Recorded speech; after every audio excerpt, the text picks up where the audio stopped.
Bismillahirrahmanirrahim. Yang terhormat Kepala Stasiun Meteorologi Kelas 3 Usman Sadik Labuha, Bapak Eko Wijayandi, dan rekan-rekan pegawai Stasiun Meteorologi Usman Sadik Labuha yang saya banggakan. Assalamualaikum warahmatullahi wabarakatuh dan selamat pagi. Puji dan syukur kehadirat Allah Subhanahu wa Ta'ala karena atas limpahan karunia-Nya kita semua dapat berkumpul di sini dengan keadaan yang sehat.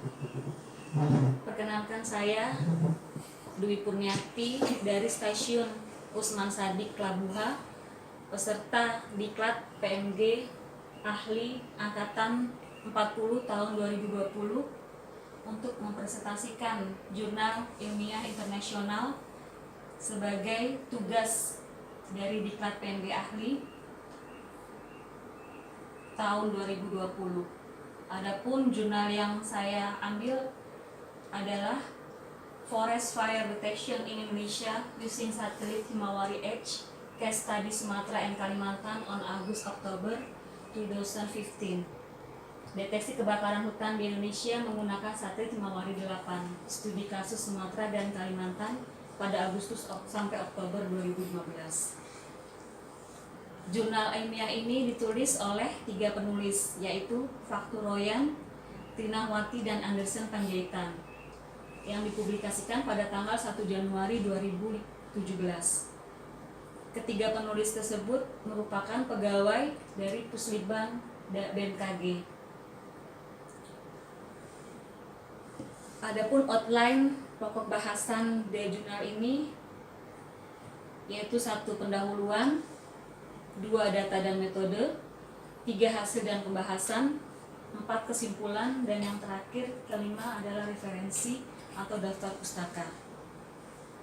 Bapak Ibu sekalian, kami masuk pada pokok bahasan yang pertama, yaitu pendahuluan. Seperti kita ketahui bersama, setiap tahun kebakaran hutan di wilayah Indonesia selalu ada.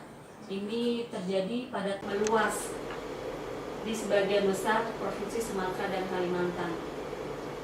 Kerugian akibat kebakaran hutan pada tahun 2015 itu adalah sekitar 16,09 juta dolar Amerika Serikat, dan Pulau Kalimantan adalah daerah yang paling parah terkena dampak kebakaran hutan dan kabut asap. Dampak asap tidak hanya terjadi di wilayah Indonesia, tapi juga di negara tetangga seperti Malaysia dan Singapura, dan kondisi ini juga mempengaruhi hubungan antara negara tersebut.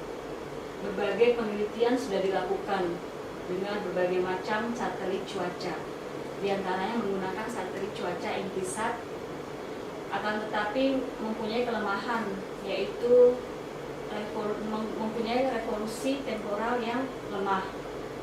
Oleh karena itu, di sini peneliti menggunakan satelit Himawari 8, yaitu merupakan satelit meteorologi geostasioner dari Jepang yang terbaru, mempunyai sensor optik yang signifikan tinggi dengan resolusi parameter spasial, spektral, dan radiometrik dibanding satelit sebelumnya, yaitu MTSat. Satelit Himawari ini diluncurkan pertama kali di Jepang di Tanegashima Space Center dengan roket H2A pada bulan Oktober 2014 dan menetap di geostasioner orbitnya pada tanggal 16 Oktober 2015. Badan Meteorologi Jepang melaunching atau menggunakan Himawari 8 pada tanggal 7 Juli 2015. Satelit Himawari 8 ini mempunyai 16 pita observasi yang mempunyai revolusi spasial 0,5 atau 1 km dengan visible pada pita dekat pita inframerah dan 2 km pada pita inframerah. Pokok bahasan yang kedua yaitu data dan metode. Lokasi penelitian adalah Pulau Sumatera dan Pulau Kalimantan. Data yang digunakan dalam penelitian ini adalah 1. Citra satelit Himawari 8, saluran 3, 4, dan 6 pada tanggal 25 Agustus, 10 September, dan 19 Oktober 2015. Yang kedua, laporan sinoptik dari stasiun meteorologi. Yang ketiga, data sebaran titik panas di Sumatera dan Kalimantan berdasarkan satelit Terra Aquamodis. Software yang digunakan untuk mengolah data adalah Satellite. Satellite sendiri yaitu aplikasi yang digunakan untuk menampilkan citra satelit dan melakukan analisis cuaca harian termasuk pemantauan siklon tropis. Sedangkan metode Dvorak yang terdapat dalam Satellite berfungsi untuk menganalisis tampilan dan overlay antara citra satelit dan model numerik. Citra komposit RGB adalah teknik untuk menampilkan warna menggunakan properti dari 3 warna primer cahaya. Teknik RGB digunakan untuk menggabungkan beberapa saluran yang berbeda untuk membuat gambar yang hasilnya lebih baik daripada hanya satu saluran.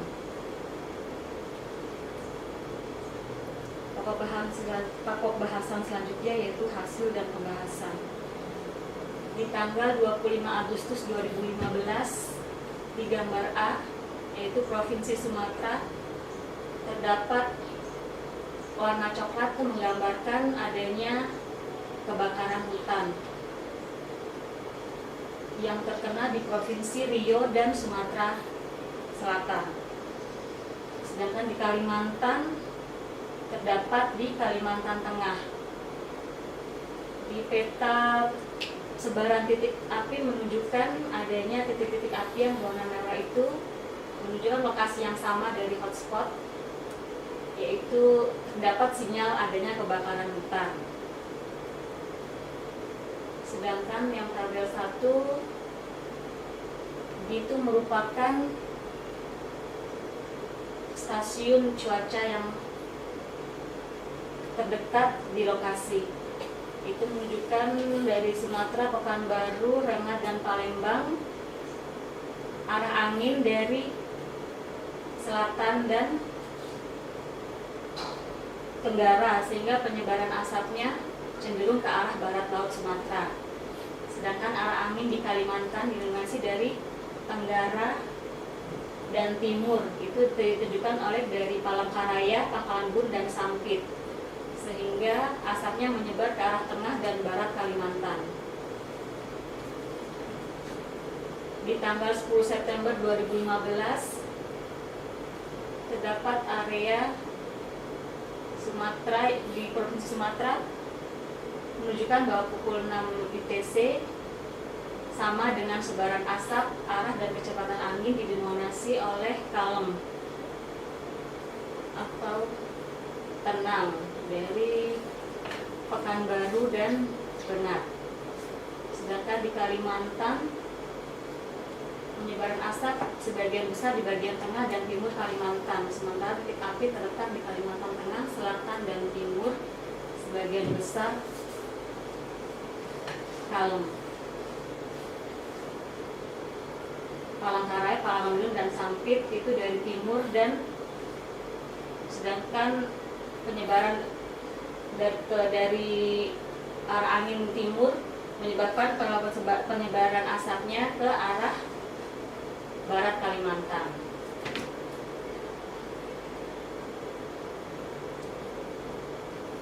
Di peta sebaran titik asap menunjukkan titik-titik merah itu yang sama dengan hotspot, jadi memang ada terjadi identifikasi kebakaran hutan.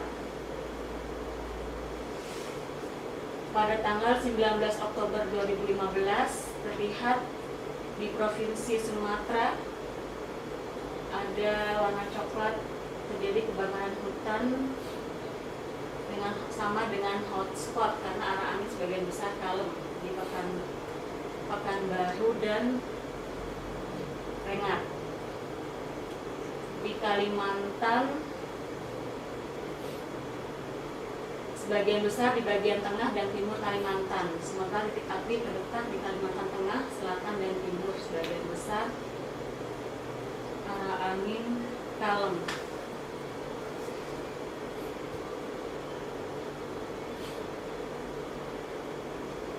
Arah angin dari stasiun cuaca di Jambi dan Palembang untuk Sumatera didominasi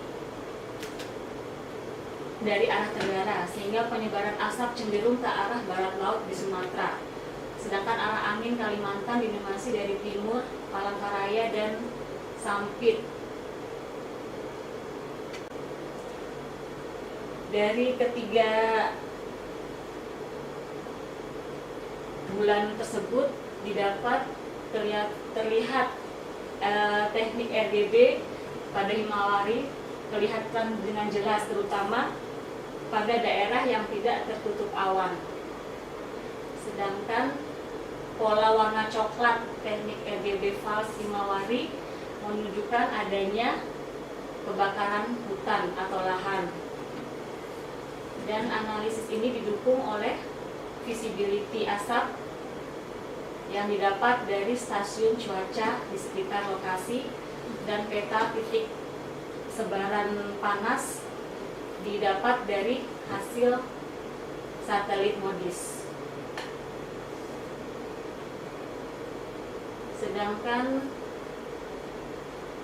asap yang didominasi warna coklat menunjukkan adanya 3 saluran, yang tadi 3, 4, dan 6. Itu saluran yang ketiga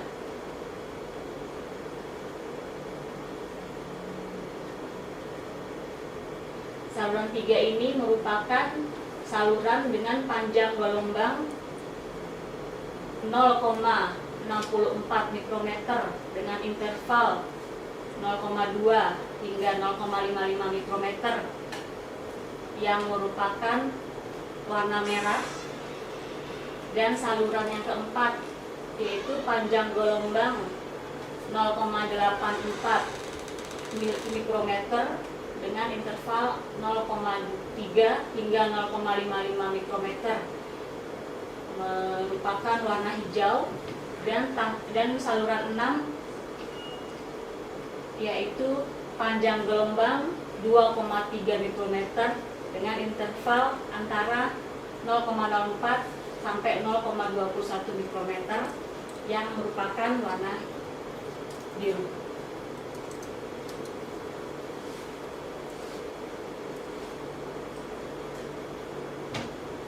Jadi sekarang pokok bahasan yang selanjutnya yaitu kesimpulan. Dari penelitian ini diambil kesimpulan yaitu 1. Himawari 8 memiliki kelebihan dalam resolusi temporal yang dapat ditinjau kembali setiap 10 menit, resolusi spasial hingga 0,5 km, dan resolusi spektra dengan 16 saluran menunjukkan bahwa metode teknis RGB dapat diterapkan untuk deteksi asap kebakaran hutan. Dan yang ketiga, keterbatasan satelit Himawari 8 dalam pendeteksian asap menurut penelitian ini memiliki satelit sensor pasif yang sangat bergantung pada pantulan cahaya matahari. Dan yang keempat, perlu didukung dengan instrumentasi pendukung seperti LIDAR untuk melengkapi pengamatan kondisi asap. Kemudian bab setelahnya yaitu referensi atau daftar pustaka. Saya ambil satu dari World Bank 2016, The Cost of Fire and Economic Analysis of Indonesia 2015, 5 Crisis Indonesia Sustainable Landscape Knowledge Note 1, Jakarta, The World Bank. Dan terima kasih. Demikian presentasi dari saya. Ada saran, tanggapan, dan pertanyaan, saya persilakan. Baik, terima kasih Ibu Dwi yang telah memaparkan bahan jurnal ilmiah internasional dalam rangkaian kegiatan Diklat Fungsional PMG Ahli tahun 2020. Mungkin Bapak-Bapak atau Ibu ada yang ingin menanyakan atau ingin ada yang kurang jelas, silakan. Mungkin bisa diberikan waktu sekitar kurang lebih 5 menit. Baik, ada Pak Isra?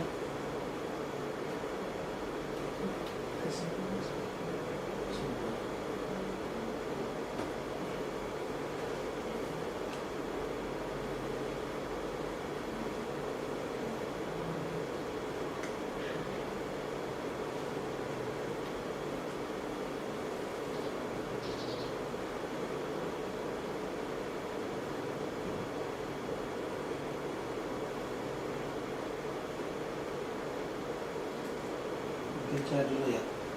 Ya, baik. Terima kasih Bu Dwi. Jadi ini sudah memaparkan hasil jurnal internasionalnya. Mungkin tidak ada pertanyaan dari saya, hanya kalau kita kan berada di Halmahera Selatan ya. Seperti yang kita ketahui, wilayah Halmahera Selatan itu masih banyak juga hutan lahan-lahan hutan gitu. Di tahun 2015 itu memang karena pengaruh El Nino di wilayah Indonesia itu terdampak, sehingga menyebabkan intensitas curah hujan di hampir seluruh wilayah Indonesia itu di tahun 2015 sangat rendah, termasuk wilayah Halmahera Selatan. Namun pada saat 2015 itu tidak terjadi kebakaran hutan spesifik ya di wilayah Halmahera Selatan. Mungkin di daerah lain itu terjadi, seperti di Papua itu terjadi.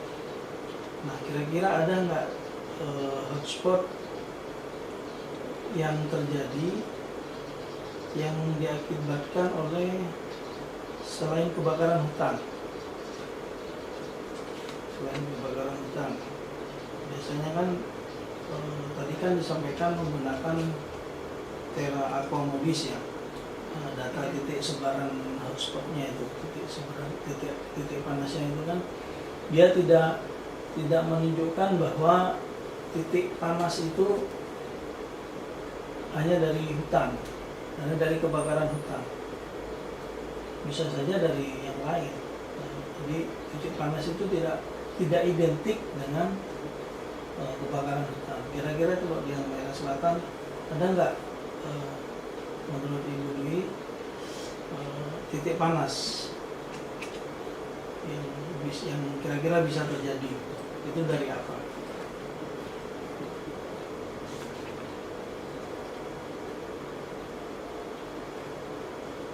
Baik, saya akan coba menjawab masuk pertanyaannya Pak Eko.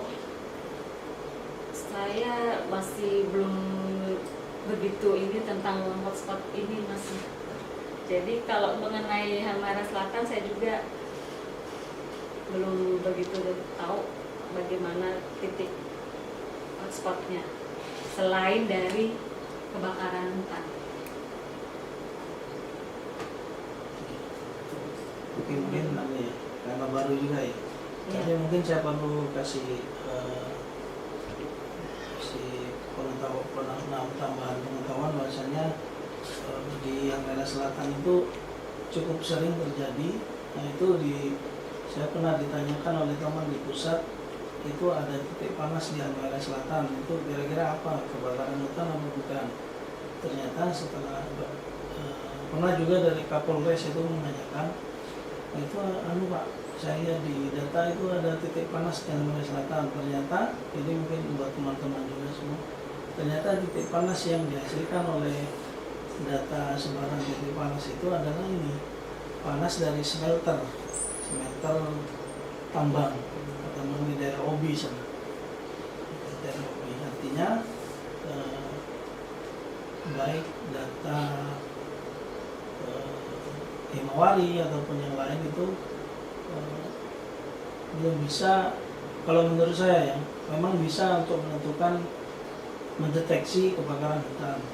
Tapi selain kebakaran hutan juga bisa juga mendeteksi titik panas dari selain kebakaran hutan. Saya rasa itu ya. Mungkin karena waktunya hanya diberikan 15 menit, saya kira cukup ya. Tidak ada dari. Cukup, oke. Terima kasih.